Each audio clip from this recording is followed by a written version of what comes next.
daughter's education. Corey, please stand.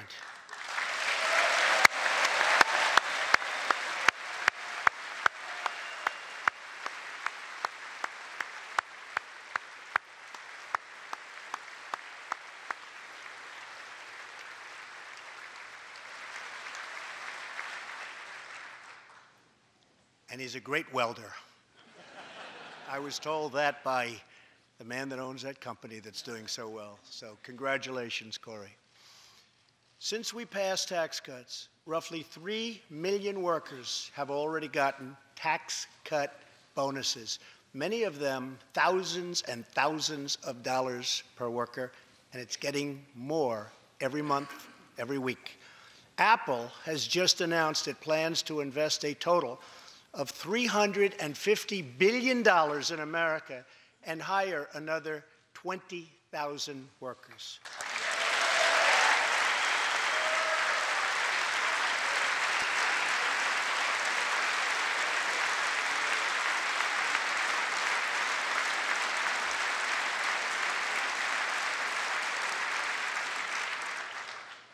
And just a little while ago, ExxonMobil announced a $50 billion investment in the United States, just a little while ago.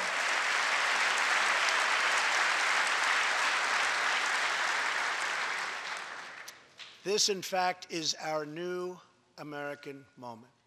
There has never been a better time to start living the American dream.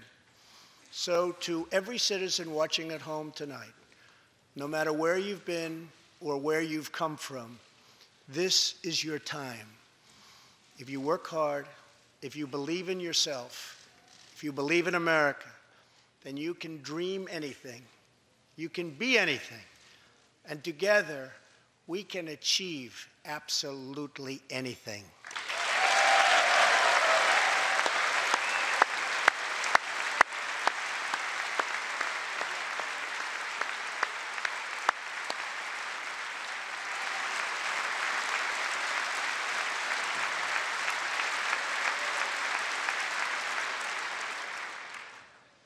Tonight, I want to talk about what kind of future we're going to have and what kind of a nation we're going to be.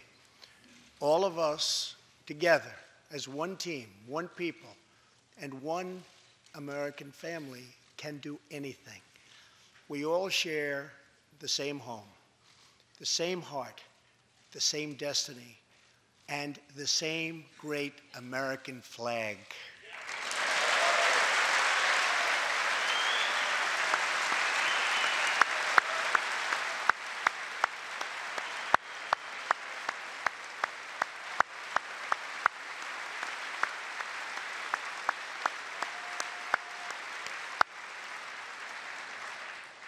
Together, we are rediscovering the American way. In America, we know that faith and family, not government and bureaucracy, are the center of American life. The motto is, "In God we trust."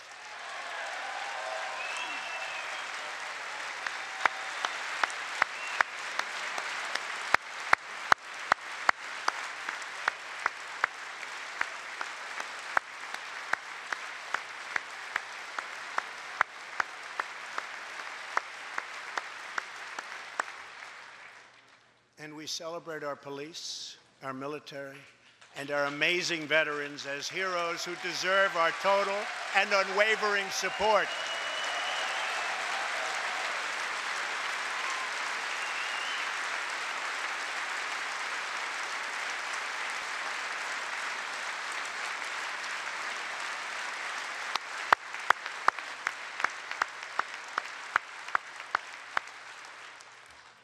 Here tonight is Preston Sharp, a 12-year-old boy from Redding, California, who noticed that veterans' graves were not marked with flags on Veterans Day. He decided all by himself to change that and started a movement that has now placed 40,000 flags at the graves of our great heroes. Preston, a job well done.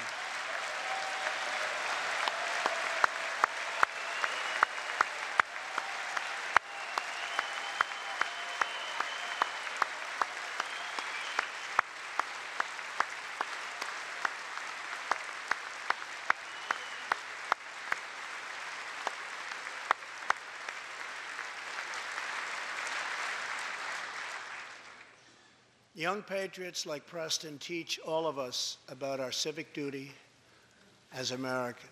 And I met Preston a little while ago, and he is something very special that I can tell you. Great future. Thank you very much for all you've done, Preston. Thank you very much. Preston's reverence for those who have served our nation reminds us of why we salute our flag, why we put our hands on our hearts for the Pledge of Allegiance, and why we proudly stand for the national anthem.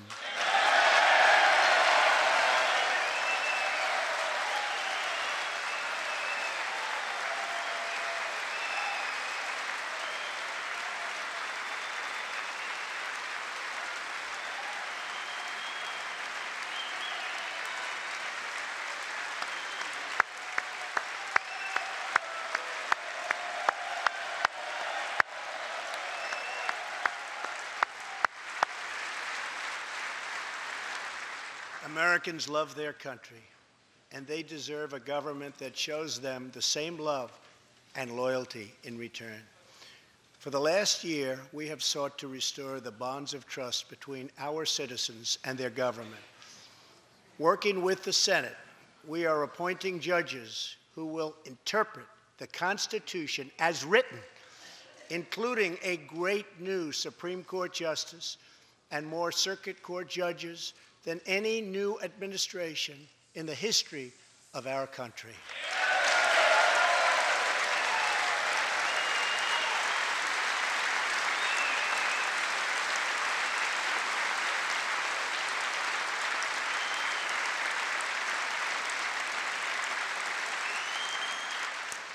We are totally defending our Second Amendment and have taken historic actions to protect religious liberty.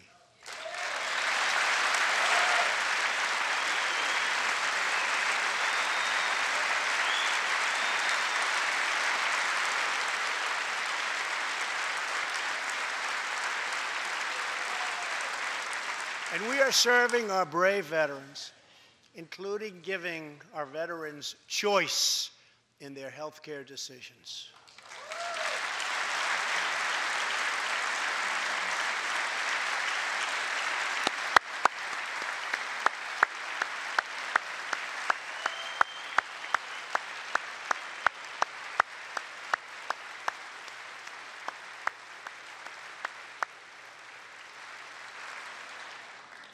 Last year, Congress also passed, and I signed, the landmark VA Accountability Act.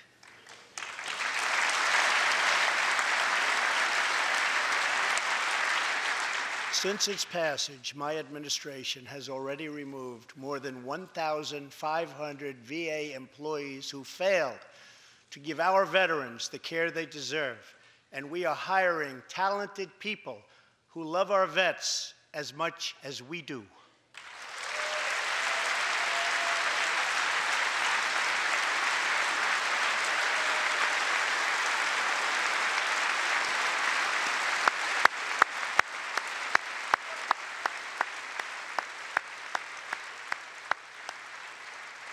And I will not stop until our veterans are properly taken care of, which has been my promise to them from the very beginning of this great journey.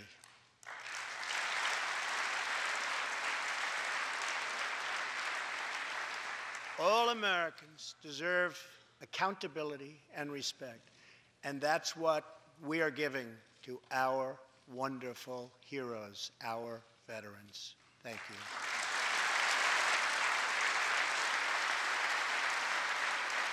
So tonight I call on Congress to empower every cabinet secretary with the authority to reward good workers and to remove federal employees who undermine the public trust or fail the American people.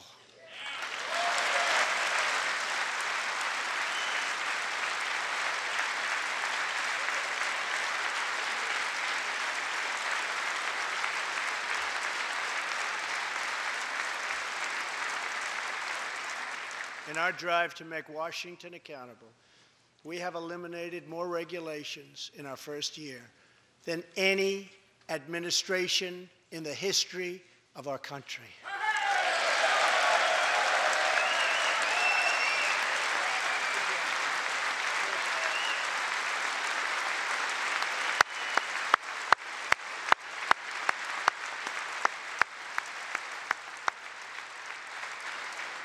We have ended the war on American energy, and we have ended the war on beautiful, clean coal.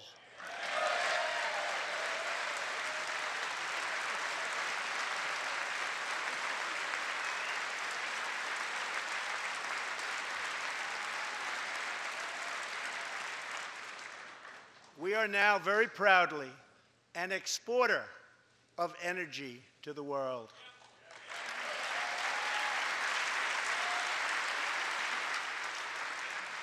In Detroit, I halted government mandates that crippled America's great, beautiful auto workers so that we can get Motor City revving its engines again, and that's what's happening.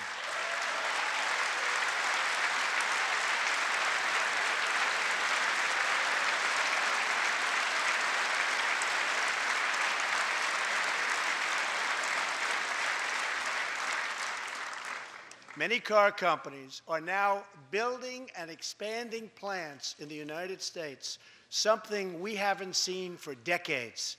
Chrysler is moving a major plant from Mexico to Michigan. Toyota and Mazda are opening up a plant in Alabama, a big one, and we haven't seen this in a long time. It's all coming back.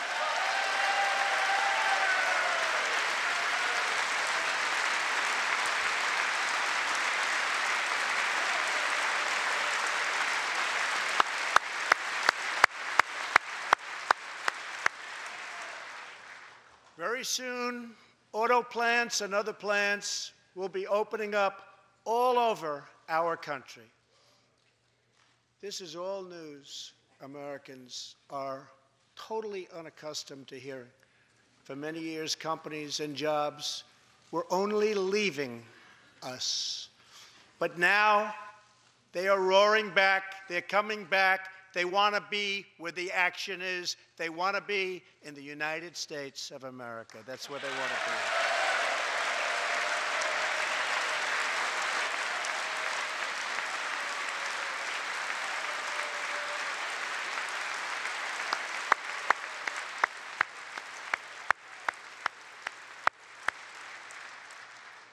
Exciting progress is happening every single day. To speed access to breakthrough cures and affordable generic drugs, last year, the FDA approved more new and generic drugs and medical devices than ever before in our country's history.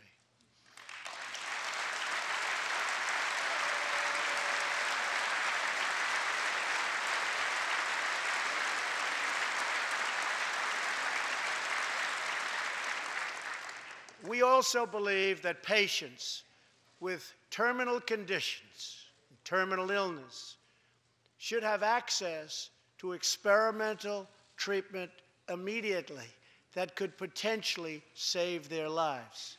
People who are terminally ill should not have to go from country to seek a cure. I want to give them a chance right here at home. It's time for Congress to give these wonderful, incredible Americans the right to try.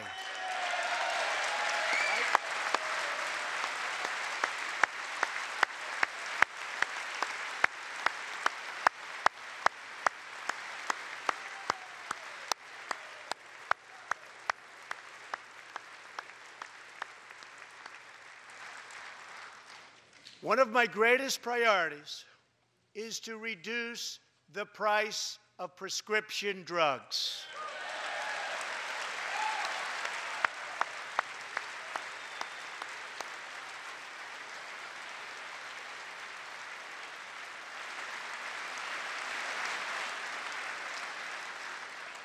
In many other countries, these drugs cost far less than what we pay in the United States, and it's very, very unfair.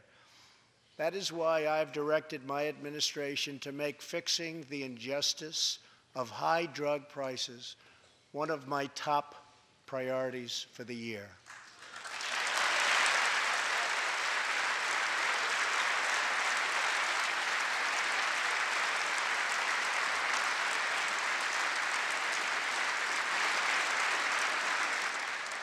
And prices will come down substantially. Watch. America has also finally turned the page on decades of unfair trade deals that sacrificed our prosperity and shipped away our companies, our jobs, and our wealth. Our nation has lost its wealth, but we're getting it back so fast. The era of economic surrender is totally over. From now on, we expect trading relationships to be fair and, very importantly, reciprocal.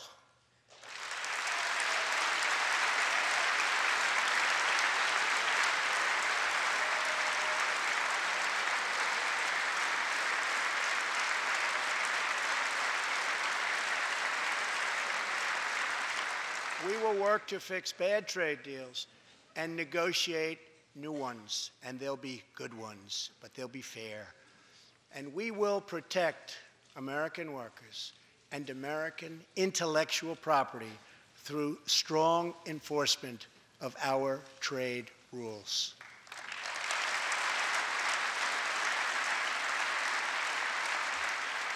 As we rebuild our industries, it is also time to rebuild our crumbling infrastructure.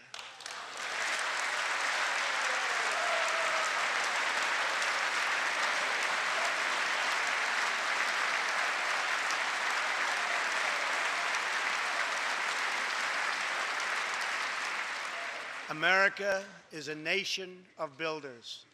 We built the Empire State Building in just 1 year. Isn't it a disgrace that it can now take 10 years just to get a minor permit approved for the building of a simple road?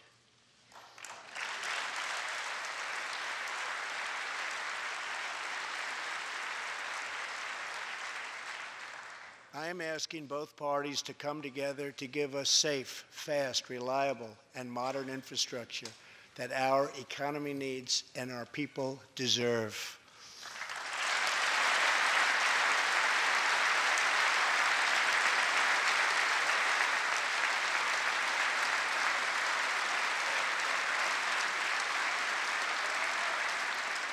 Tonight, I'm calling on Congress to produce a bill that generates at least $1.5 trillion for the new infrastructure investment that our country so desperately needs. Every federal dollar should be leveraged by partnering with state and local governments and, where appropriate, tapping into private sector investment to permanently fix the infrastructure deficit, and we can do it.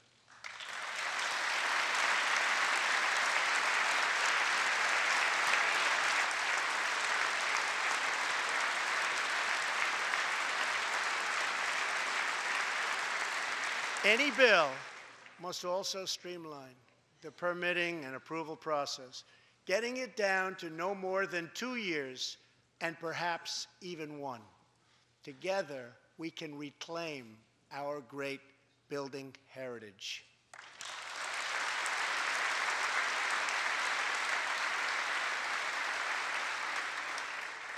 We will build gleaming new roads, bridges, highways, railways, and waterways all across our land.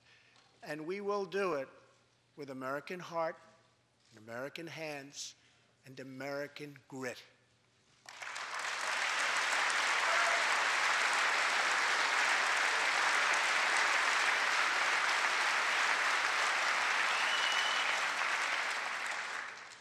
We want every American to know the dignity of a hard day's work.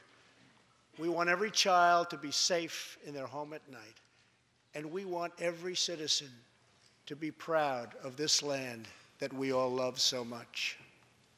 We can lift our citizens from welfare to work, from dependence to independence, and from poverty to prosperity.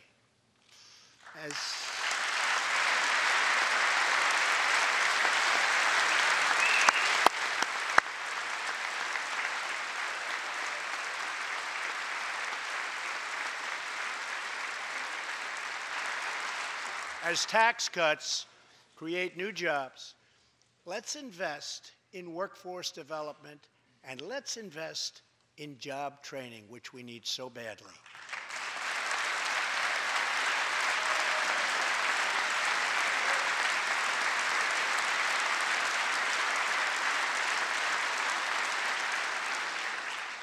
Let's open great vocational schools so our future workers can learn a craft and realize their full potential.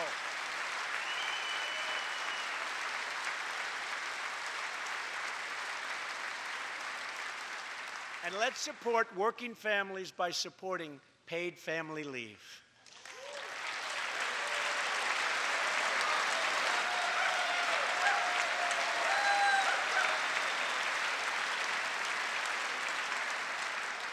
As America regains its strength, opportunity must be extended to all citizens.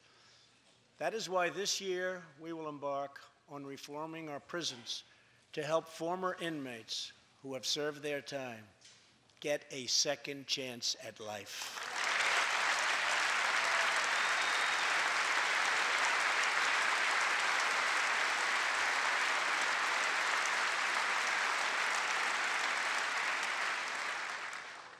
Struggling communities, especially immigrant communities, will also be helped by immigration policies that focus on the best interests of American workers and American families. For decades, open borders have allowed drugs and gangs to pour into our most vulnerable communities. They've allowed millions of low-wage workers to compete for jobs and wages against the poorest Americans. Most tragically, they have caused the loss of many innocent lives. Here tonight are two fathers and two mothers, Evelyn Rodriguez, Freddie Cuevas, Elizabeth Alvarado, and Robert Mickens. Their two teenage daughters, Kayla Cuevas and Nisa Mickens, were close friends on Long Island. But in September 2016, on the eve of Nisa's 16th birthday, such a happy time it should have been, neither of them came home. These two precious girls were brutally murdered while walking together in their hometown. 6 members of the savage MS-13 gang have been charged with Kayla and Nisa's murders. Many of these gang members took advantage of glaring loopholes in our laws to enter the country as illegal, unaccompanied, alien minors and wound up in Kayla and Nisa's high school. Evelyn, Elizabeth, Freddie, and Robert, tonight everyone in this chamber is praying for you. Everyone in America is grieving for you.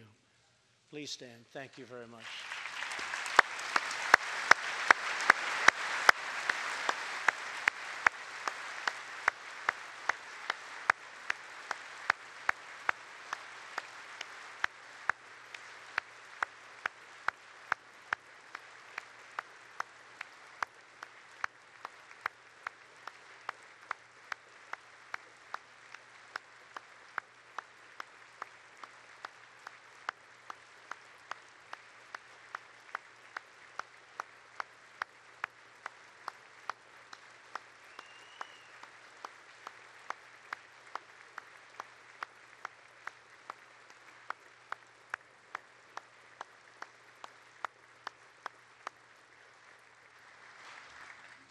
I want you to know that 320 million hearts are right now breaking for you. We love you. Thank you.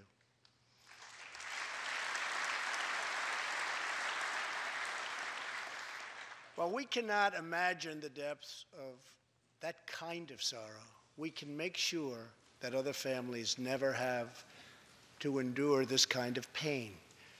Tonight I am calling on Congress to finally close the deadly loopholes that have allowed MS-13 and other criminal gangs to break into our country.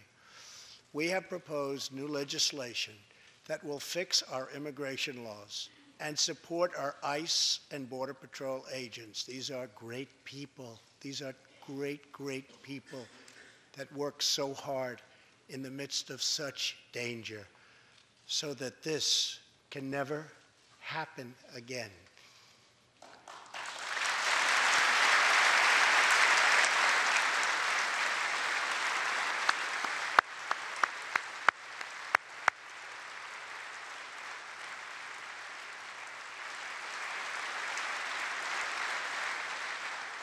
The United States is a compassionate nation. We are proud that we do more than any other country anywhere in the world to help the needy, the struggling, and the underprivileged all over the world. But as President of the United States, my highest loyalty, my greatest compassion, my constant concern is for America's children, America's struggling workers, and America's forgotten communities. I want our youth to grow up, to achieve great things. I want our poor to have their chance to rise. So tonight I am extending an open hand to work with members of both parties, Democrats and Republicans, to protect our citizens of every background, color, religion, and creed.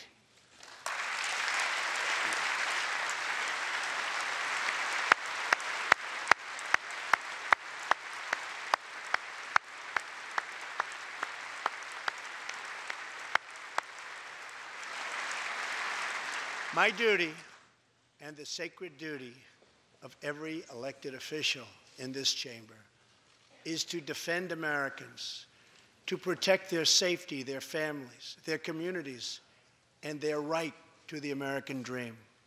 Because Americans are dreamers too.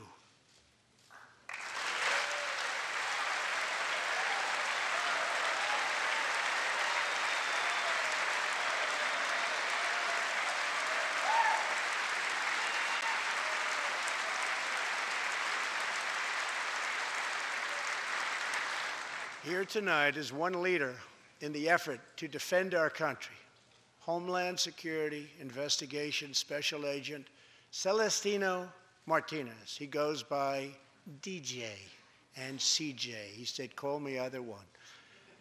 So we'll call you CJ. Served 15 years in the Air Force before becoming an ICE agent and spending the last 15 years fighting gang violence and getting dangerous criminals off of our streets. Tough job. At one point, MS-13 leaders ordered CJ's murder, and they wanted it to happen quickly. But he did not cave to threats or to fear.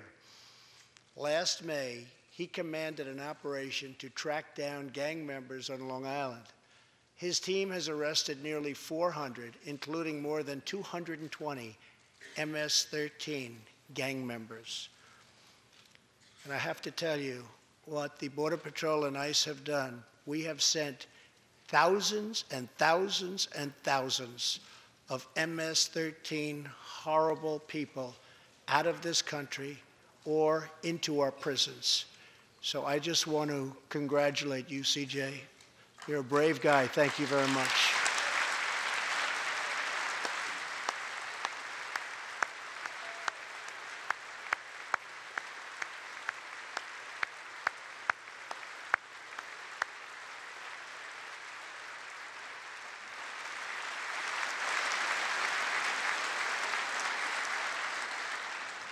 And I asked CJ, what's the secret? He said, we're just tougher than they are. And I like that answer.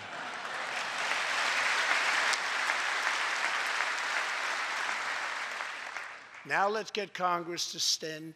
You and all of the people in this great chamber have to do it. We have no choice. CJ, we're going to send you reinforcements, and we're going to send them to you quickly. It's what you need.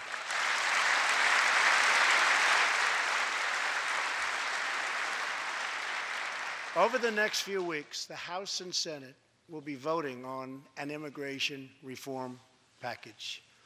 In recent months, my administration has met extensively with both Democrats and Republicans to craft a bipartisan approach to immigration reform.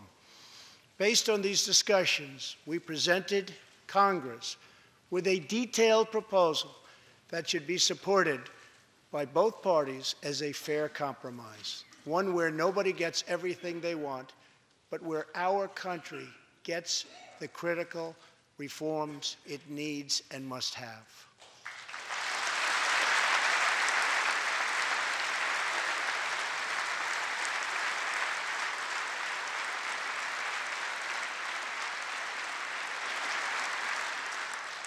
Here are the 4 pillars of our plan. The first pillar of our framework generously offers a path to citizenship for 1.8 million illegal immigrants who were brought here by their parents at a young age. That covers almost 3 times more people than the previous administration covered.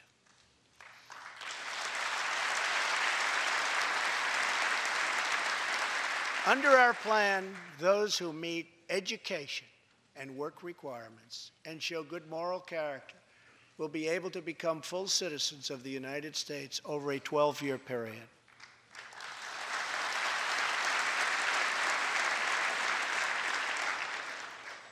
The second pillar fully secures the border.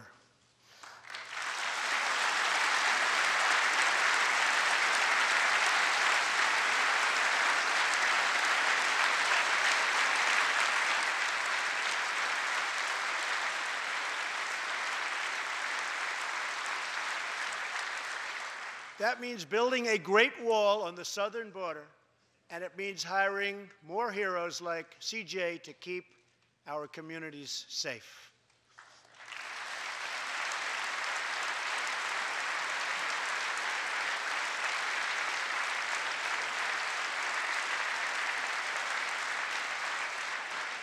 Crucially, our plan closes the terrible loopholes exploited by criminals and terrorists to enter our country, and it finally ends the horrible and dangerous practice of catch and release.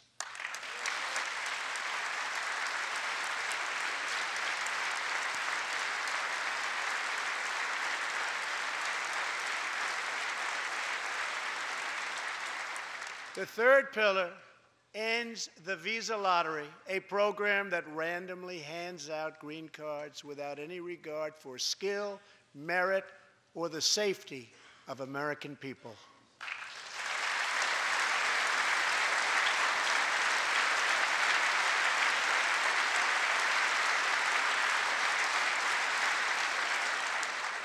It's time to begin moving toward a merit-based immigration system, one that admits people who are skilled, who want to work, who will contribute to our society, and who will love and respect our country.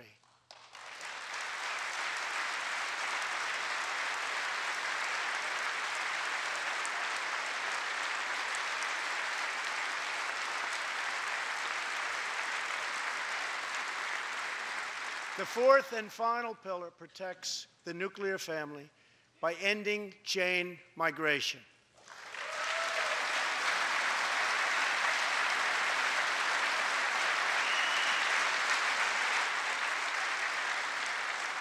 Under the current broken system, a single immigrant can bring in virtually unlimited numbers of distant relatives. Under our plan, we focus on the immediate family by limiting sponsorships to spouses and minor children.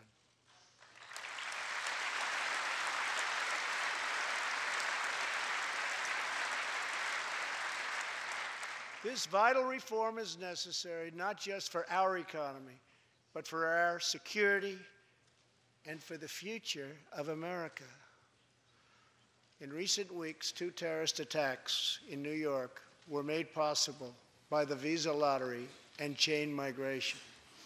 In the age of terrorism, these programs present risks we can just no longer afford. It's time to reform.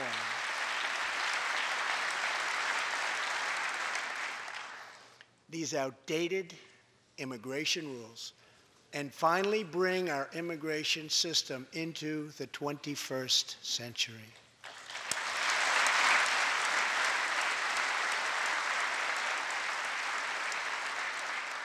These 4 pillars represent a down-the-middle compromise and one that will create a safe, modern, and lawful immigration system.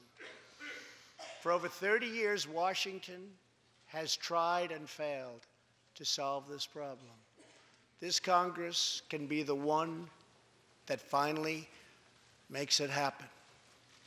Most importantly, these 4 pillars will produce legislation that fulfills my ironclad pledge to sign a bill that puts America first.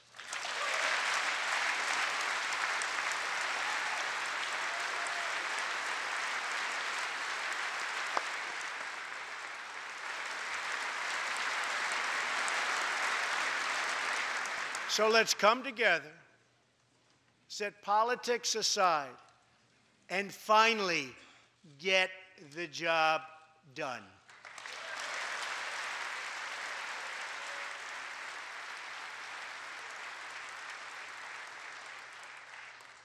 These reforms will also support our response to the terrible crisis of opioid and drug addiction. Never before has it been like it is now. It is terrible. We have to do something about it. In 2016, we lost 64,000 Americans to drug overdoses, 174 deaths per day, 7 per hour. We must get much tougher on drug dealers and pushers if we are going to succeed in stopping this scourge.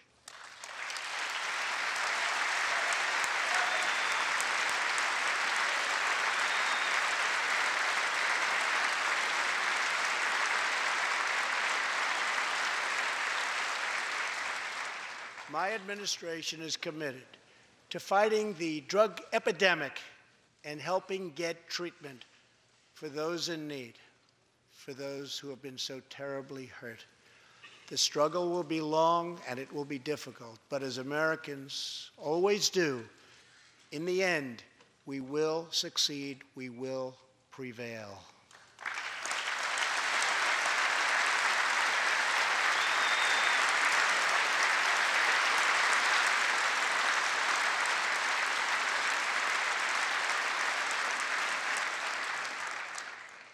As we have seen tonight, the most difficult challenges bring out the best in America. We see a vivid expression of this truth in the story of the Holetz family of New Mexico. Ryan Holetz is 27 years old, an officer with the Albuquerque Police Department. He's here tonight with his wife, Rebecca.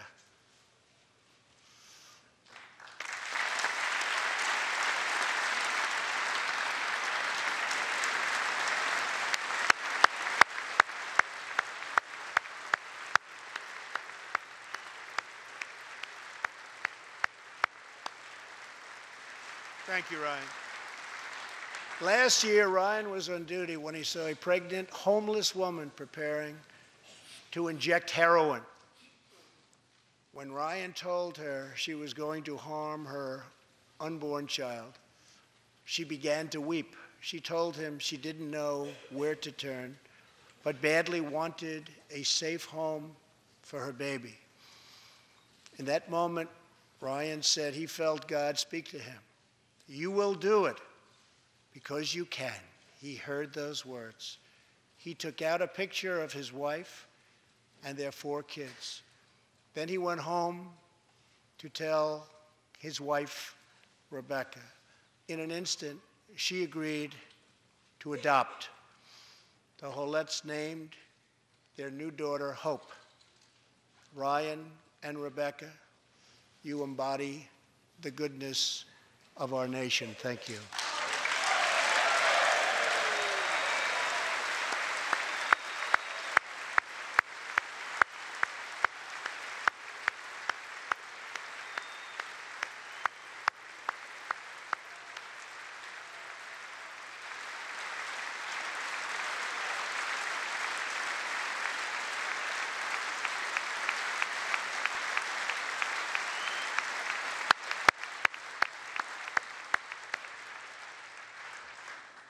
Thank you, Ryan and Rebecca. As we rebuild America's strength and confidence at home, we are also restoring our strength and standing abroad. Around the world, we face rogue regimes, terrorist groups, and rivals like China and Russia that challenge our interests, our economy, and our values. In confronting these horrible dangers, we know that weakness is the surest path to conflict, and unmatched power is the surest means to our true and great defense. For this reason, I am asking Congress to end the dangerous defense sequester and fully fund our great military.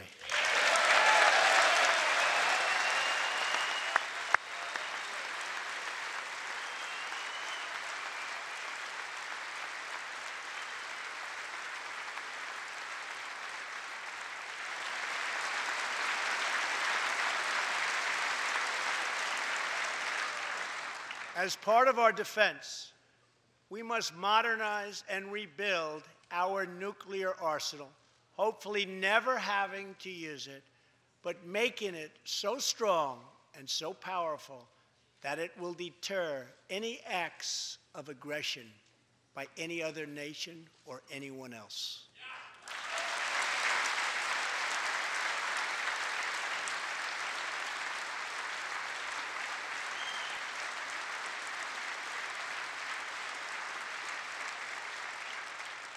Perhaps someday in the future there will be a magical moment when the countries of the world will get together to eliminate their nuclear weapons. Unfortunately, we are not there yet, sadly. Last year, I also pledged that we would work with our allies to extinguish ISIS from the face of the earth.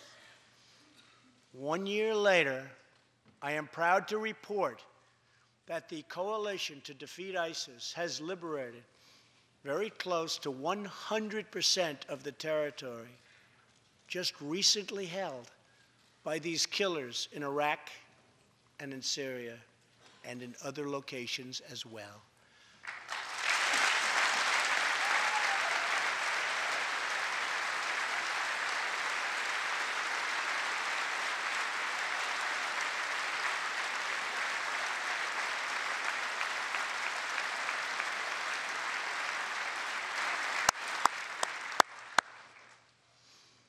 But there is much more work to be done. We will continue our fight until ISIS is defeated. Army Staff Sergeant Justin Peck is here tonight. Near Raqqa last November, Justin and his comrade, Chief Petty Officer Kenton Stacy, were on a mission to clear buildings that ISIS had rigged with explosive, so that civilians could return to that city, hopefully soon and hopefully safely. Clearing the second floor of a vital hospital, Kenton Stacy was severely wounded by an explosion. Immediately, Justin bounded into the booby-trapped and unbelievably dangerous and unsafe building and found Kenton, but in very, very bad shape. He applied pressure to the wound and inserted a tube to reopen an airway. He then performed CPR for 20 straight minutes during the ground transport and maintained artificial respiration through 2.5 hours and through emergency surgery. Kenton Stacy would have died if it were not for Justin's selfless love for his fellow warrior. Tonight, Kenton is recovering in Texas. Raqqa is liberated, and Justin is wearing his new Bronze Star with a V for valor. Staff Sergeant Peck, all of America salutes you.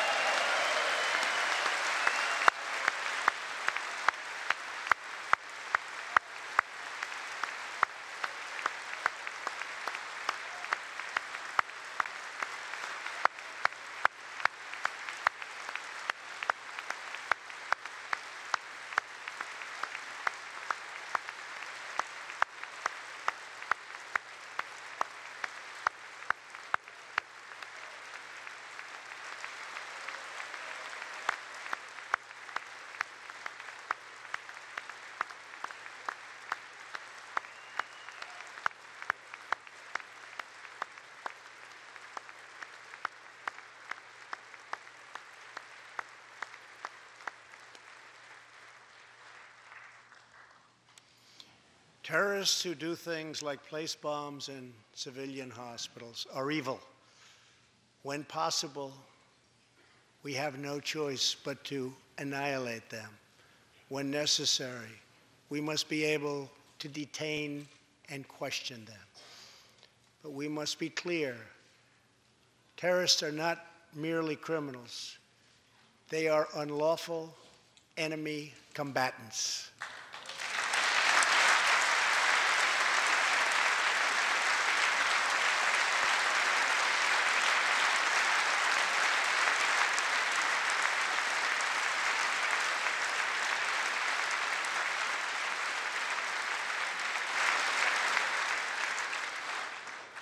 And when captured overseas, they should be treated like the terrorists they are.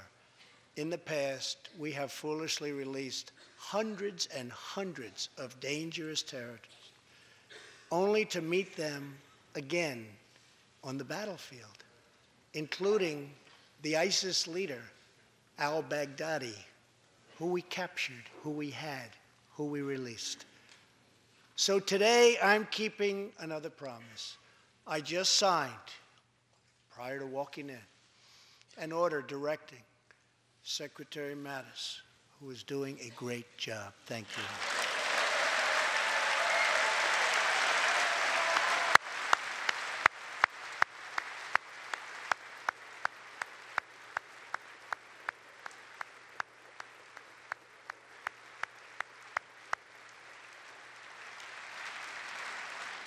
To re-examine our military detention policy and to keep open the detention facilities in Guantanamo Bay.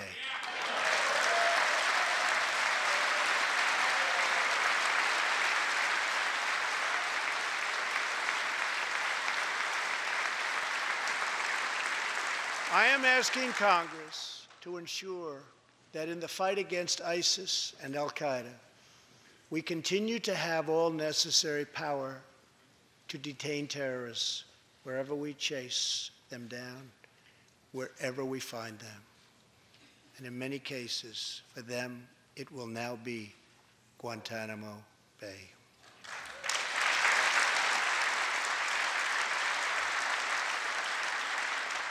At the same time, as of a few months ago, our warriors in Afghanistan have new rules of engagement.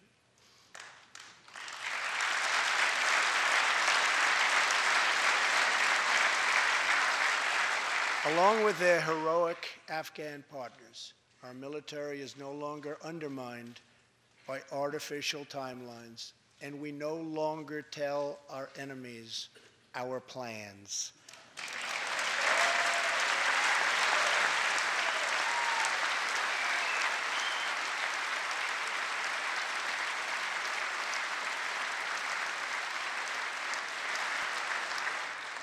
Last month, I also took an action endorsed unanimously by the U.S. Senate just months before.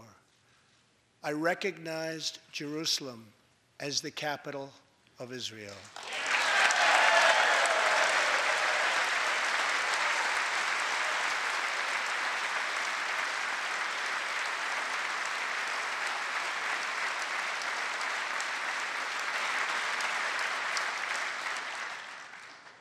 Shortly afterwards, dozens of countries voted in the United Nations General Assembly against America's sovereign right to make this decision. In 2016, American taxpayers generously sent those same countries more than $20 billion in aid. That is why tonight I am asking Congress to pass legislation to help ensure American foreign assistance dollars always serve American interests and only go to friends of America, not enemies of America.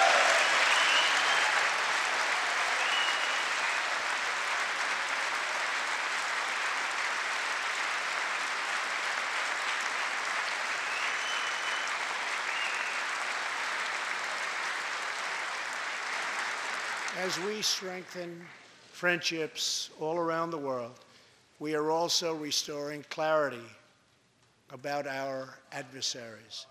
When the people of Iran rose up against the crimes of their corrupt dictatorship, I did not stay silent. America stands with the people of Iran in their courageous struggle for freedom.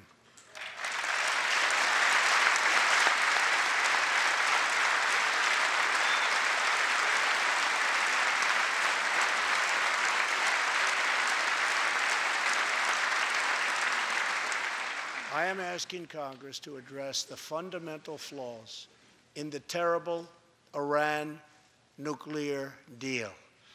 My administration has also imposed tough sanctions on the communist and socialist dictatorships in Cuba and Venezuela.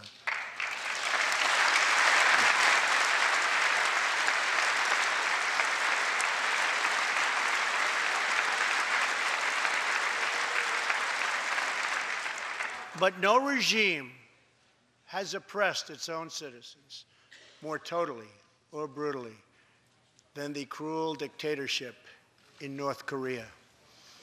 North Korea's reckless pursuit of nuclear missiles could very soon threaten our homeland.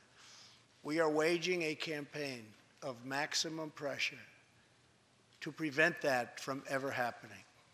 Past experience has taught us that complacency and concessions only invite aggression and provocation.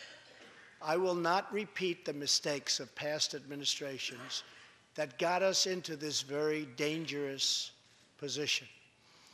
We need only look at the depraved character of the North Korean regime to understand the nature of the nuclear threat it could pose to America and to our allies. Otto Warmbier was a hard-working student at the University of Virginia, and a great student he was. On his way to study abroad in Asia, Otto joined a tour to North Korea. At its conclusion, this wonderful young man was arrested and charged with crimes against the state. After a shameful trial, the dictatorship sentenced Otto to 15 years of hard labor before returning him to America last June, horribly injured and on the verge of death. He passed away just days after his return. Otto's wonderful parents, Fred and Cindy Warmbier, are here with us tonight, along with Otto's brother and sister, Austin and Greta. Please.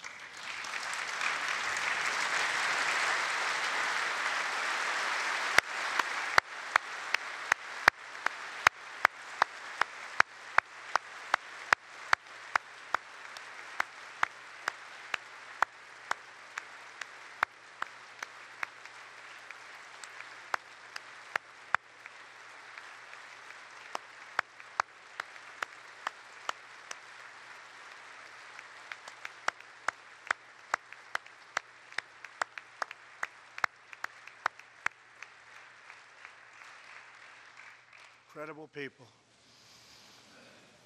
You are powerful witnesses to a menace that threatens our world, and your strength truly inspires us all. Thank you very much. Thank you.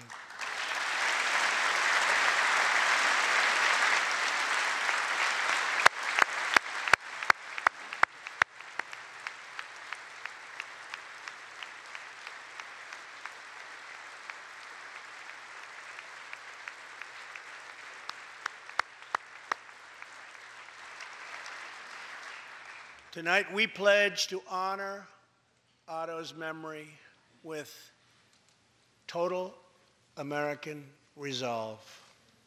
Thank you. Finally,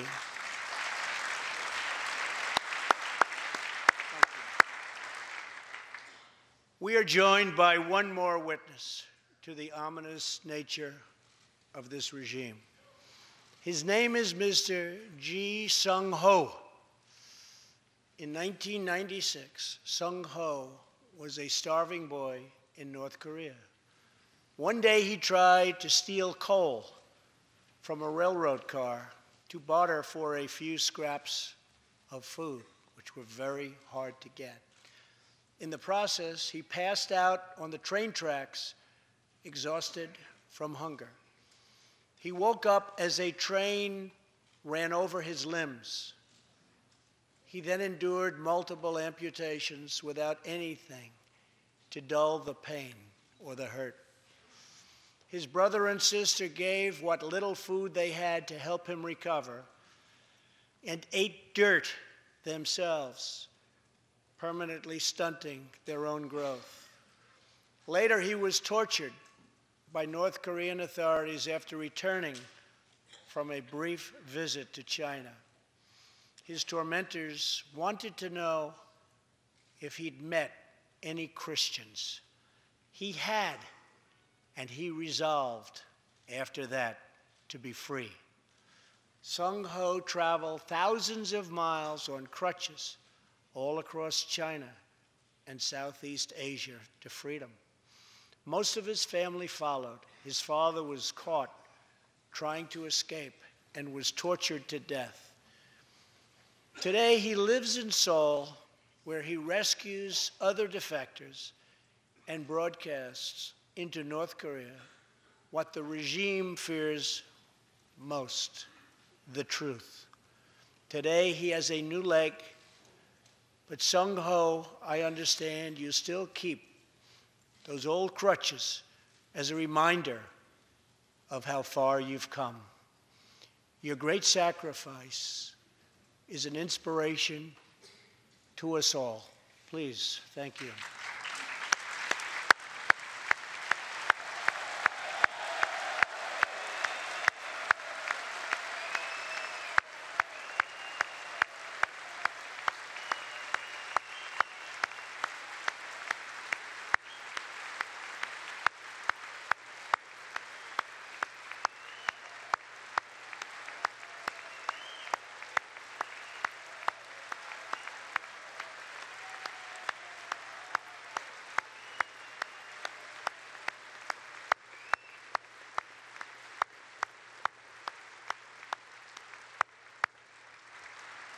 Sung-ho's story is a testament to the yearning of every human soul to live in freedom.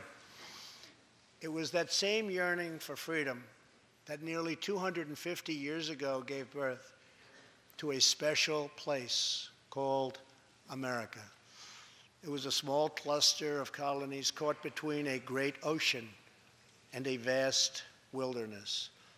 It was home to an incredible people with a revolutionary idea that they could rule themselves, that they could chart their own destiny, and that together they could light up the entire world.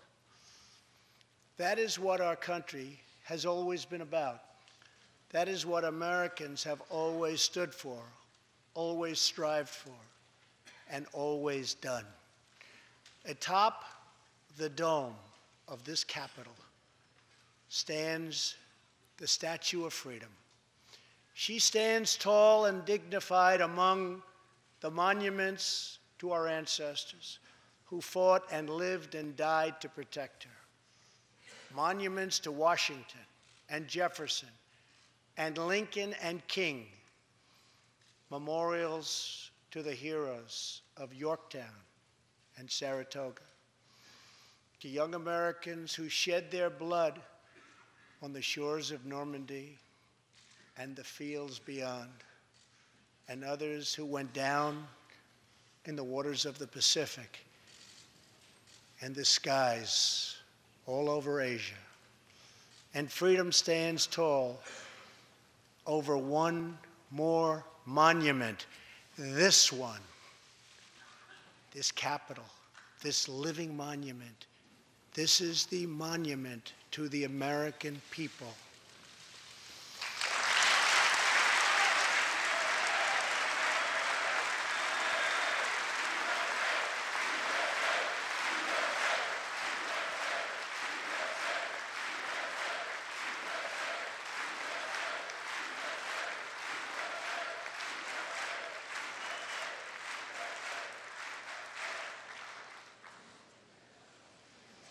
We're a people whose heroes live not only in the past, but all around us, defending hope, pride, and defending the American way. They work in every trade. They sacrifice to raise a family. They care for our children at home. They defend our flag abroad. And they are strong moms and brave kids. They are firefighters and police officers and border agents, medics and Marines. But above all else, they are Americans. And this capital, this city, this nation belongs entirely to them.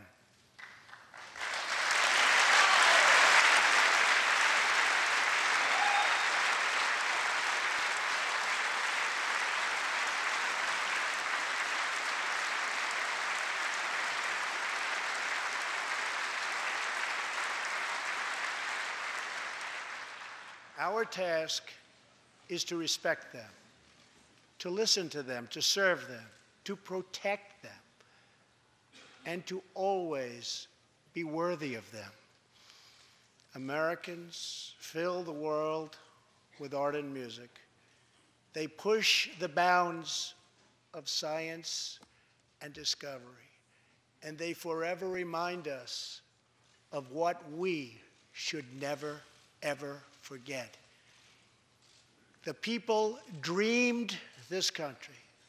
The people built this country. And it's the people who are making America great again.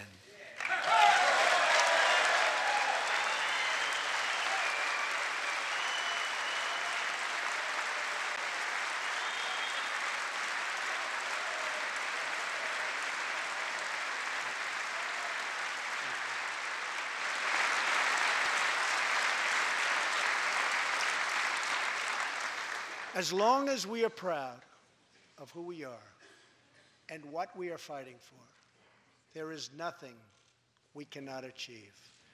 As long as we have confidence in our values, faith in our citizens, and trust in our God, we will never fail.